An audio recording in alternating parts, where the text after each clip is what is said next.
Passando ao nosso próximo expositor, fazendo a apresentação do nosso próximo expositor, eu tenho a honra e o privilégio de apresentar o nosso próximo palestrante, que, além de ser um atuante procurador da República, membro do Ministério Público Federal, é também um estimado amigo pessoal, porque, afinal de contas, o Dr. Rafael Parreira ingressou, antes de ingressar no Ministério Público Federal, foi dos quadros do Ministério Público do Estado de Goiás, instituição da qual eu pertenço, e nós ingressamos juntos no mesmo concurso.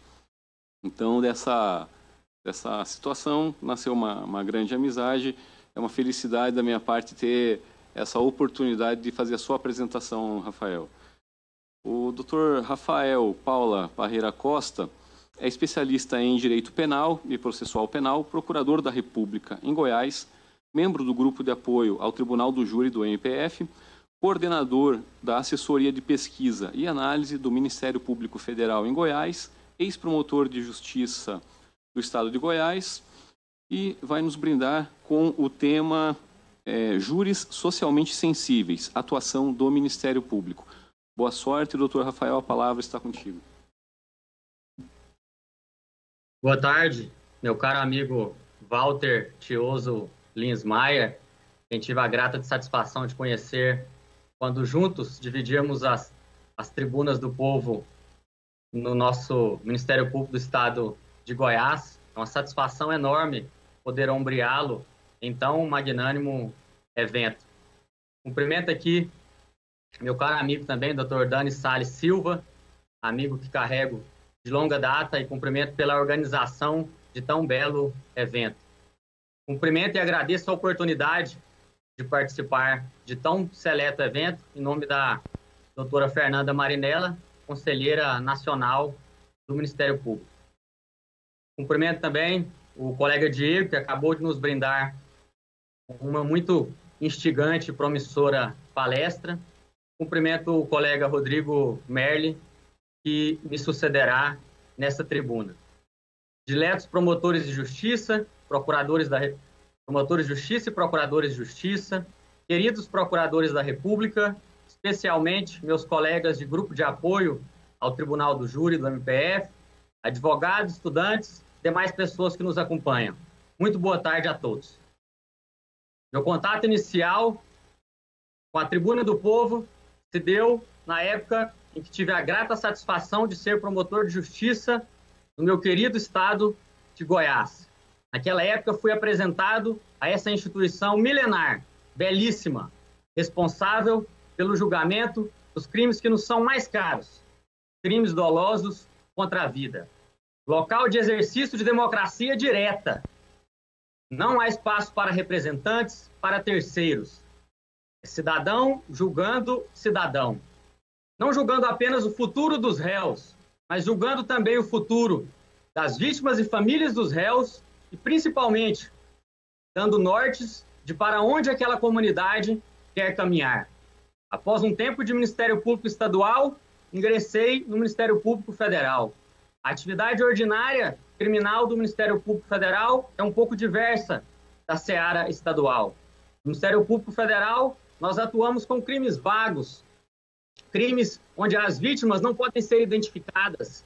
São crimes em que as vítimas são entes despersonalizados, abstratos, a União, autarquias, empresas públicas. E nessa atuação, nós rotineiramente estamos acostumados a lidar com defesas que fazem uso unicamente de defesas indiretas, procrastinatórias, tentando plantar nulidades, que não enfrentam fatos, não enfrentam provas, no único intuito de procrastinar e atingir prescrição e a malfadada impunidade. Com saudade dessa proximidade com a comunidade, tive a satisfação de, junto com demais colegas, constituir o grupo de apoio ao Tribunal de Júri do Ministério Público Federal. Nós somos um grupo de 16, 17 colegas que damos suporte aos procuradores naturais em todo o país. Atuamos unicamente quando há solicitação dos procuradores naturais e na medida em que somos solicitados. No Tribunal do Júri não tem julgamento político. No Tribunal do Júri não tem julgamento de acordo com a cor do colarinho do réu. Não tem julgamento de acordo com o nome que está na capa do processo. Tribunal do Júri, os profissionais estão ali para mostrarem os fatos e as provas que lhe confirmam. Não há espaço para defesa procrastinatória. Aí reside a verdadeira beleza da instituição do Tribunal do Júri. Nos júris federais, nós lidamos com casos de homicídios de profissionais em decorrência da sua função, servidores públicos federais, principalmente policiais rodoviários federais e policiais federais. Lidamos também com atentados contra a vida conexos com outros crimes federais, os mais comuns, com tráfico internacional de drogas, com contrabando de armas e cigarros. Lidamos com atentados contra a vida decorrentes de disputa de direitos indígenas, ocorridos a bordo de navios e aeronaves e outros em contextos internacionais. Mas eu quero lidar aqui hoje, senhores, são com os júris que eu resolvi denominar socialmente sensíveis. O simples fato de se tratar de um júri federal, por conter a palavra federal e por não ser tão comum como são os júris estaduais, já chamam a atenção da comunidade local. Mas existem casos em que o caso reverbera não apenas na comunidade, mas no país todo e até fora dele, chamando a atenção comunidades, associações nacionais e, inclusive, internacionais, com cobrança pela efetiva entrega da prestação jurisdicional. Nesses casos, a plateia está repleta de ministros, parlamentares, representantes de organizações nacionais e internacionais. Nesses casos, é muito comum que os réus sejam representados por grandes bancas de advocacia, advogados famosos, requintados, medalhões. Já tivemos casos de um único colega atuar contra 12 advogados na banca ex-adversa. Nesse caso também, verificamos aqueles profissionais que estão ali não apenas por questões financeiras, por serem muito bem remunerados, mas em busca da plateia e da fama que aquele caso pode dar. Um exemplo mais claro disso se tratou-se do caso Adélio. O Adélio tentou assassinar o então candidato a presidente da República, Jair Bolsonaro. Inúmeros advogados apareceram falando em nome do Adélio, concedendo entrevistas. Várias teorias da conspiração foram ventiladas, que estariam sendo custeadas por partidos políticos de oposição, até por organismos internacionais. Isso é tipo de quem não tem um mínimo de contato com casos midiáticos. O advogado quer se aproveitar da fama que aquele caso pode lhe dar para divulgar o seu nome e angariar prestígio a partir dali. Vou falar de algum desses casos com os senhores, começando pelo primeiro caso de deslocamento da competência federal, IDC número 2, o primeiro caso federalizado após a reforma do Judiciário. Tratou-se do brutal assassinato do vereador e advogado Manuel Matos.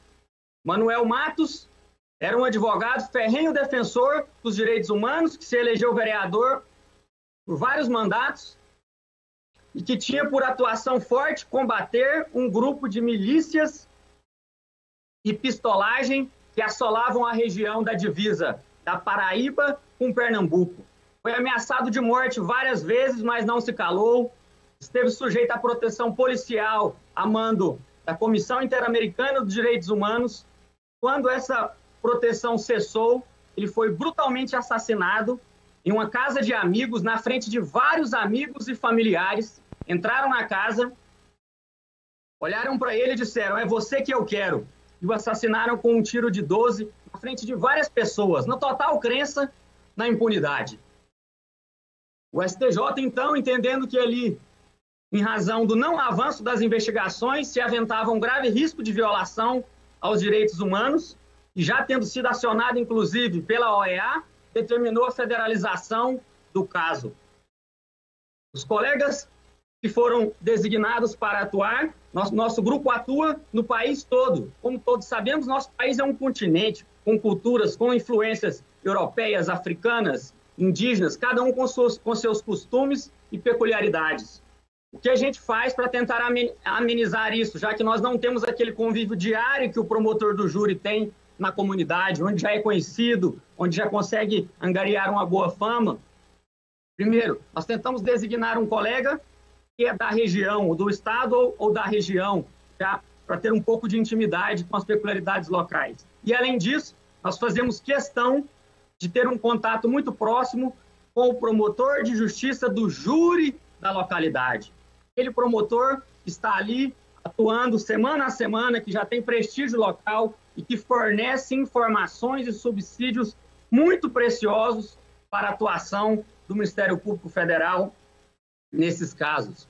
Por exemplo, em Minas Gerais, o mineiro é mais ressabiado, mais tímido, não gosta daquele orador que chega todo exibido, querendo aparecer.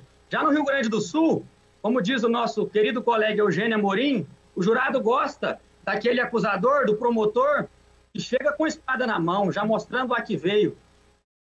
E o contato com a colega promotora de justiça Rosemary Souto Maior, uma referência do júri na Paraíba, nos mostrou que o povo nordestino, sensível e sincero que é, não gosta de meias verdades, gosta da verdade como ela é. Isso pautou a atuação do Ministério Público Federal no plenário. Federalizado o caso, a Justiça Federal responsável pelo julgamento era a Justiça sediada na capital, João Pessoa. Júris federais não fazem parte da rotina da Justiça Federal. Então, quando temos júris federais, a Justiça praticamente para, não só no dia, como nos vários dias que antecedem a Justiça Federal, para organizar, para fazer licitações para reserva de hotel, compra de alimentação, toda a estrutura, há um deslocamento muito grande de policiais, de procuradores, de defensores.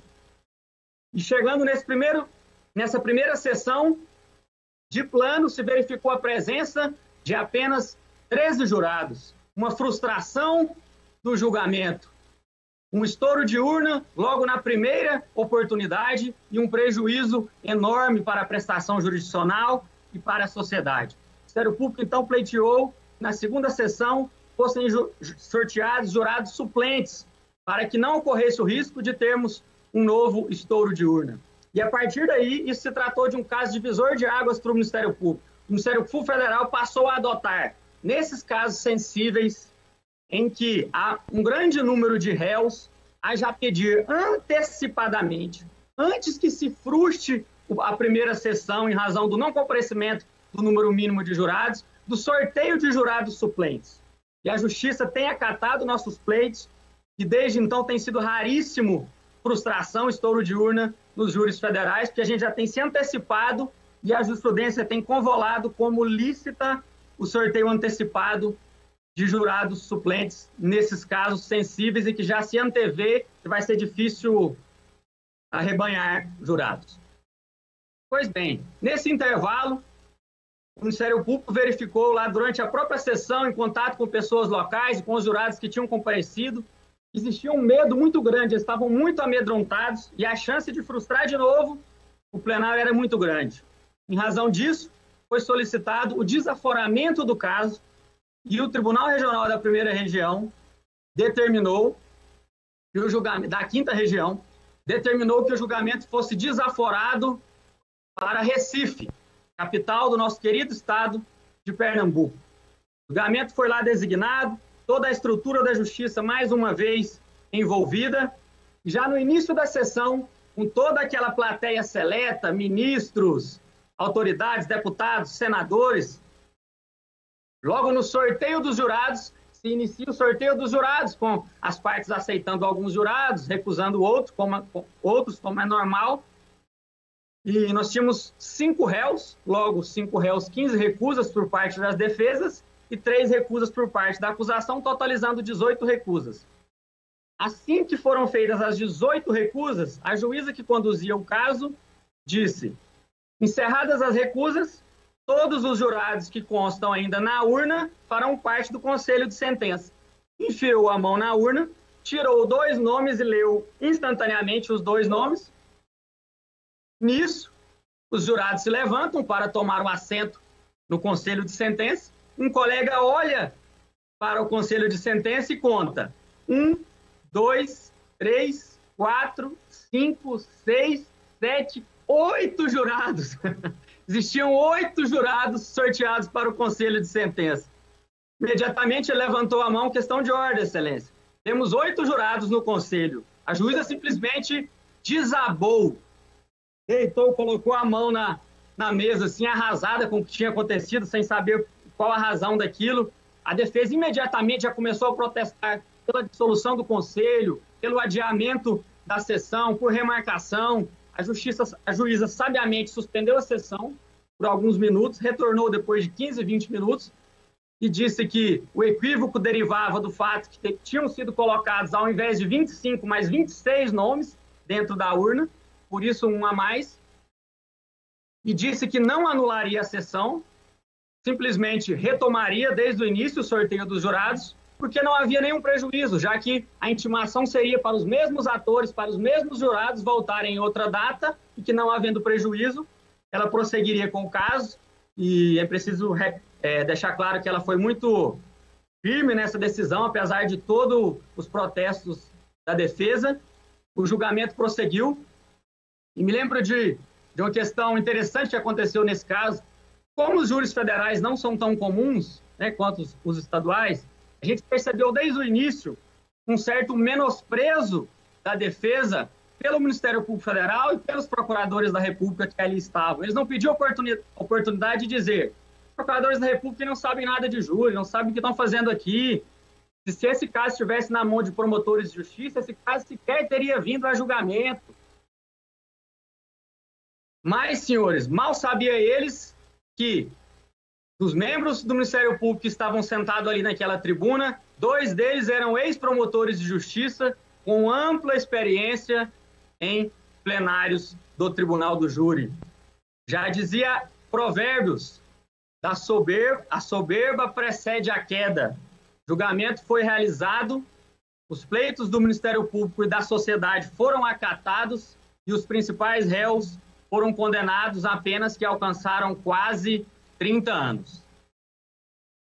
Segundo caso, que gostaria de expor um pouco aos senhores, também se tratou de um incidente de deslocamento de competência federal, trata-se do IDC 5, julgamento do bárbaro homicídio do promotor de Pernambuco, Tiago Faria. Tiago era um carioca e estava no Ministério Público de Pernambuco há pouco menos de um ano. Estava a 1 semana do seu casamento. Tiago era um promotor muito atuante, inclusive participava semanalmente de programas na rádio para esclarecer as dúvidas da população.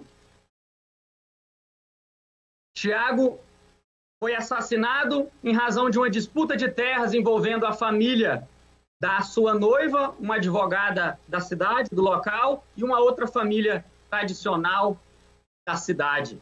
Esse fazendeiro, irresignado com a atuação de Tiago, encomendou a sua morte e contratou pistoleiros que o executaram no meio da rodovia, uma rodovia estadual, com o carro em andamento, com tiros de 12.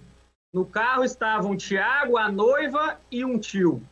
Apenas Tiago veio a óbito e os réus foram acusados de um homicídio consumado, triplamente qualificado, e 2 tentativas de homicídio.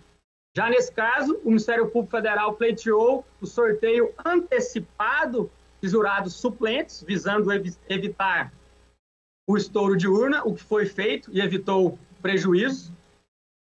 Os colegas foram designados, estavam estudando, se preparando para o caso, e um dos colegas que fazia parte da equipe que iria participar teve, senhores, um infarto há pouco menos de um mês da data marcada para o plenário do júri. O colega foi socorrido, foi submetido a um cateterismo, colocou um stent, estava se recuperando e estava definido que ele não participaria do julgamento. O julgamento seria feito por outros colegas do grupo, também competentes.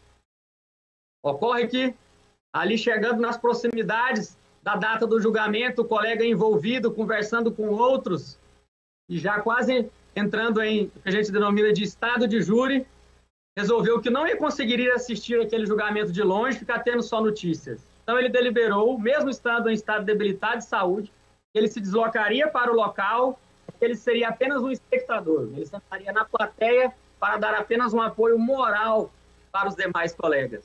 Isso foi feito. O colega Fabrício Carrer, colega muito competente, muito dedicado, foi, apesar das queixas da esposa, que não queria de forma alguma que ele fosse para o julgamento, de início ele ficou sentado na plateia. Nesse momento ele trocou importantíssimas ideias com vários colegas promotores de justiça, colegas de Tiago, que acompanhavam o julgamento, pôde extrair dali dicas fabulosas. Inclusive, lhe foi apresentado um poema, um poema que ele depois leu em plenário.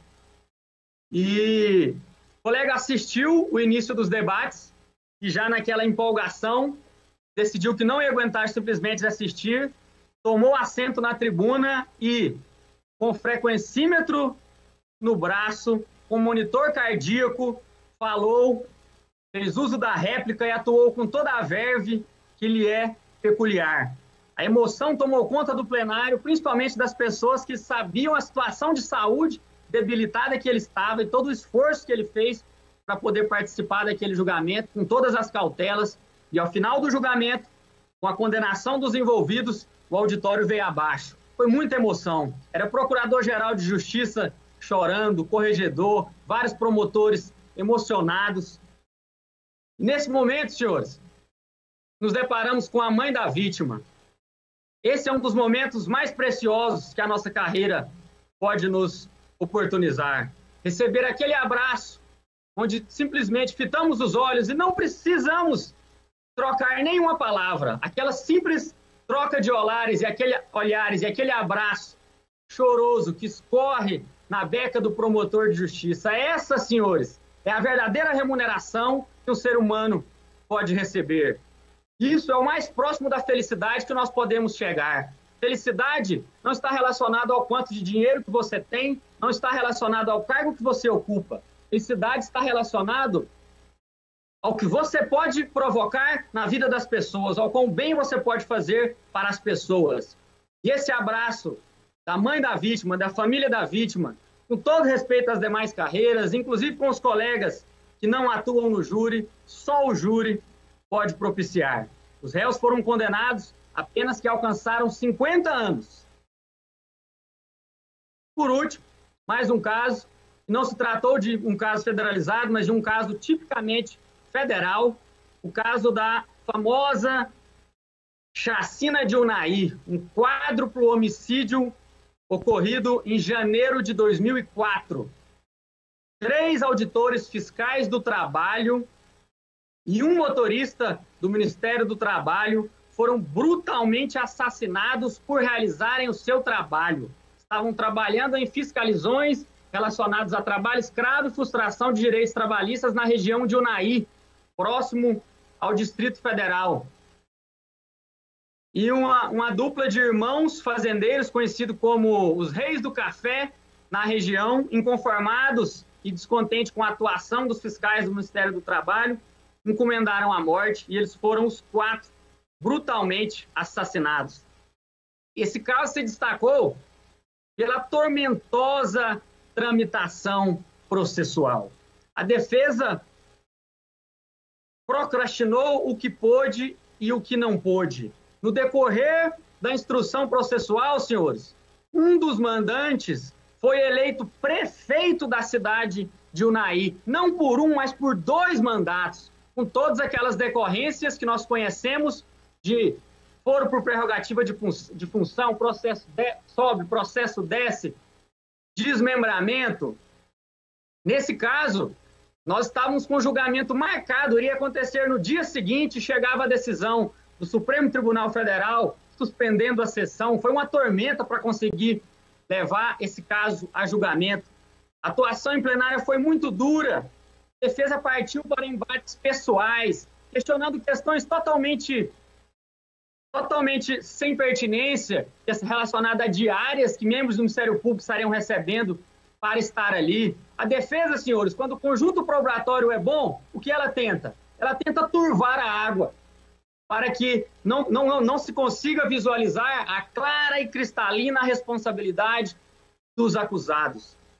Esse caso, assim como nesses demais crimes de mando, nós temos muita dificuldade na produção das provas contra os mandantes. Os executores sujam as mãos, deixam provas materiais de que estavam no local, de que cometeram o crime. Em relação aos mandantes, eles previamente não estão no local, deliberadamente, como nosso colega Sérgio Danilo bem disse. Eles criam um estado de álibi. É claro que ele não vai estar no local do crime no dia que o crime for cometido, porque esses crimes são encomendados às escondidas. Nós não teremos provas testemunhais da encomenda macabra do crime. Nós não teremos filmagem dos mandantes pagando dinheiro para os executores. O que os mandantes fazem, senhores? Os mandantes tentam fazer uso do anel de Giges. Giges era um pastor que morava na antiga região da Lídia, atualmente Turquia.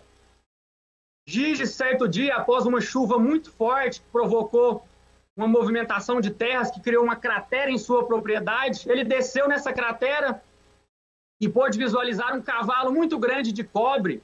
E dentro desse cavalo tinha um corpo de um homem. E na mão desse homem, no dedo desse homem, tinha um anel reluzente, brilhante, de ouro, magnífico. Ele pegou esse anel e colocou no dedo, despretensiosamente, saiu dali, foi para uma reunião de prestação de contas dos pastores que ocorreria.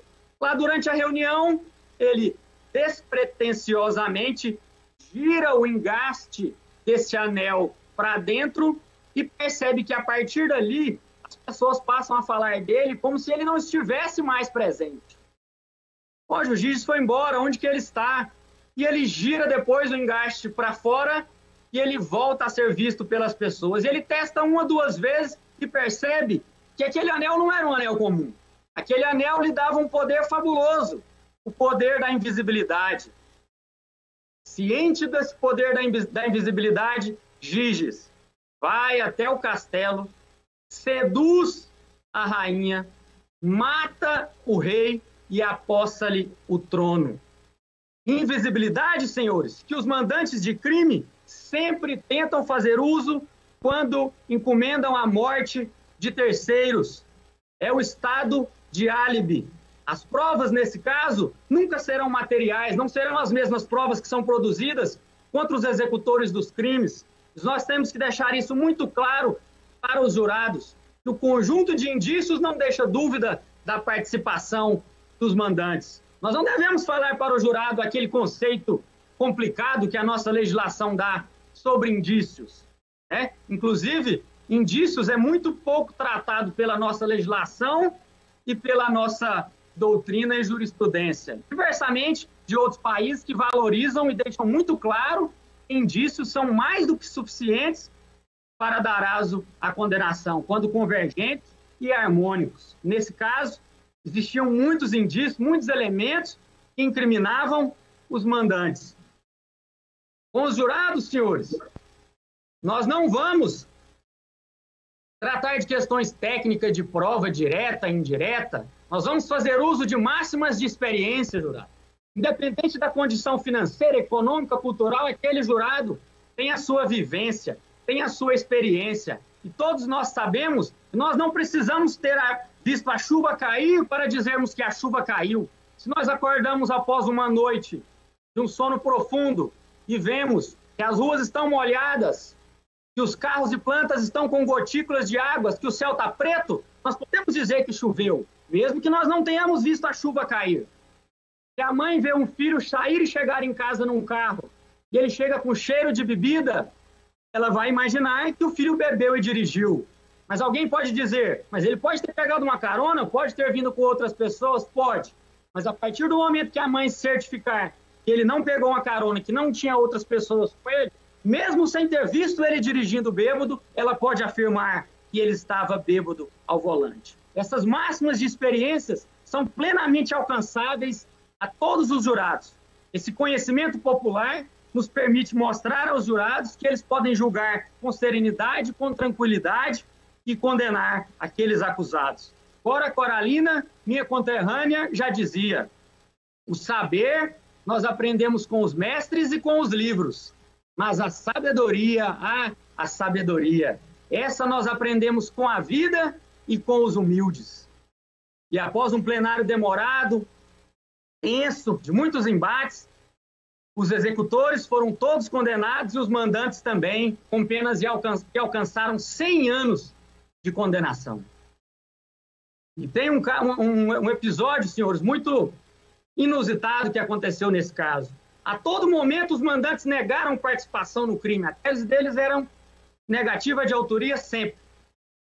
Às vésperas do julgamento da apelação que eles interporam pelo Tribunal Regional Federal da Primeira Região, um dos irmãos, os dois foram condenados, os dois irmãos mandantes, faz uma declaração reconhecida em cartório, onde ele reconhece que foi ele que encomendou as mortes, isenta o outro irmão, também acusado, de responsabilidade. Ora, senhores, em momento algum eles confessaram, às vésperas do julgamento do tribunal, em uma atitude no mínimo marota, por assim dizer, a defesa apresenta uma prova que não teria nem como o Ministério Público questioná-la àquela altura processual, e o TRF manteve a condenação e o julgamento de todos os executores e do mandante que confessou, mesmo que em cartório, e anulou a condenação do irmão que tinha sido isentado de responsabilidade pelo outro irmão. Uma anulação, senhores, a nosso ver, totalmente equivocada.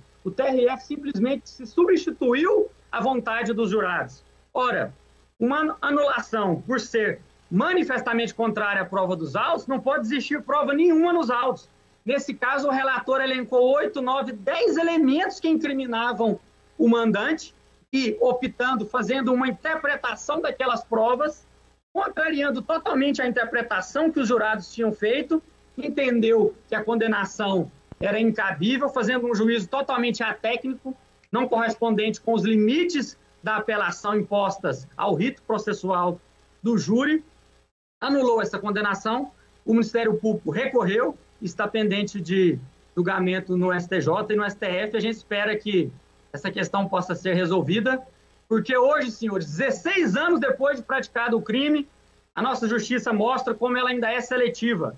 Todos os executores estão presos e os mandantes estão soltos, gozando de uma liberdade que escancara e ofende a família das vítimas. Nesses júris mais sensíveis, que nós já sabemos de antemão que ele vai ser demorado, que a instrução vai ser complexa, ocorreu um caso no júri que eu atuei de assassinato de um auditor fiscal da Receita Federal no Paraná. Após o 6º dia de julgamento, a gente já se encaminhando para o final da instrução, um dos jurados reclamou para o juiz que não estava bem, que estava passando mal, e após um parecer médico foi recomendado que ele não prosseguisse. E nós tivemos que dissolver o conselho a quase o final da instrução, 6 dias após o julgamento, tivemos que remarcar a data, que já foi remarcada 2, 3, 4 vezes agora em razão da pandemia. Em razão disso, o nosso grupo de apoio ao Tribunal do Júri reuniu e formulou uma proposta, fazendo uso e estudo das legislações estrangeiras. Nós vimos que nos Estados Unidos, na Bélgica e em outros países existe a figura do jurado extra, ou jurado substituto. Um jurado a mais é sorteado, 1 ou 2, claro, nos casos sensíveis em que já se pode ver de antemão, vai durar muitos dias, que há uma maior probabilidade de algum dos jurados vier a ter alguma intercorrência e não poder continuar, e para não perder o trabalho, esse jurado suplente ou extra acompanha todo o trabalho dos demais e ele só vai fazer parte do conselho caso algum dos jurados tenha necessidade de abandonar o conselho no meio do julgamento. Essa proposta nossa foi encaminhada para a 2ª Câmara do Ministério Público Federal, que é a segunda responsável pelas questões criminais, e foi encampada e encaminhada para o projeto do novo Código de Processo Penal. Para finalizar, e já agradecendo a paciência dos colegas, quero relembrar aqui uma passagem que aconteceu ao final da Segunda Guerra Mundial. A Alemanha ainda estava dominando a França, 1944, final da guerra. Mas os aliados já estavam muito fortes e Hitler, já percebendo que a guerra estava perdida, mandou uma ordem para o seu general que comandava as tropas alemãs em Paris. Abandone a cidade, mas não sem antes destruí-la. Eu não quero que fique pedra sobre pedra em Paris. Sabendo desse destino cruel que estava traçado para Paris, Taittinger, o prefeito de Paris, procura o general que morava em um hotel com a varanda com uma vista fabulosa. Ele procura o general e diz: general, eu estou aqui para advogar para Paris. Os generais entram para a história, geralmente, pelo que destruíram. O senhor vai ter a oportunidade de entrar para a história pelo que preservou.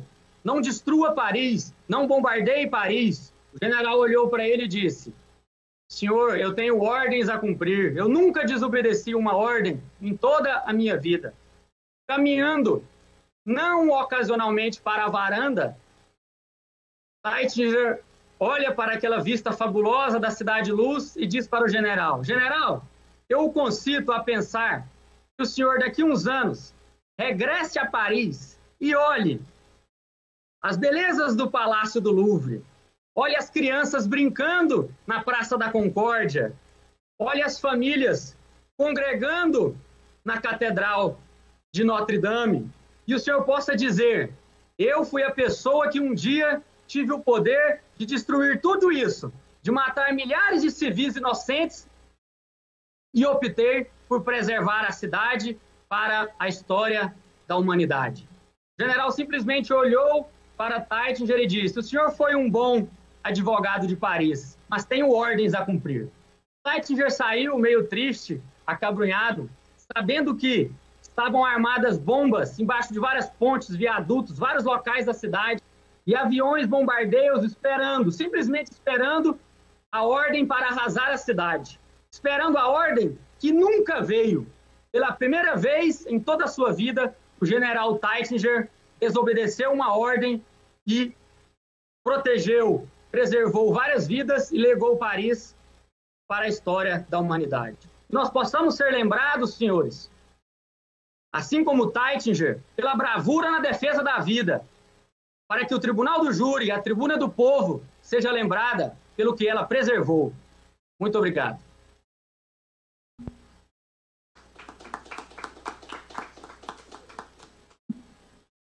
Parabéns, doutor Rafael, pela excelente palestra que o senhor proferiu, por ter compartilhado conosco essas valiosas experiências de atuação no Tribunal do Júri pelo Ministério Público Federal, tanto na atuação originária, nas atuações originárias federais, quanto nos casos federalizados. Meus parabéns, excelente palestra, muito enriqueceu o nosso evento.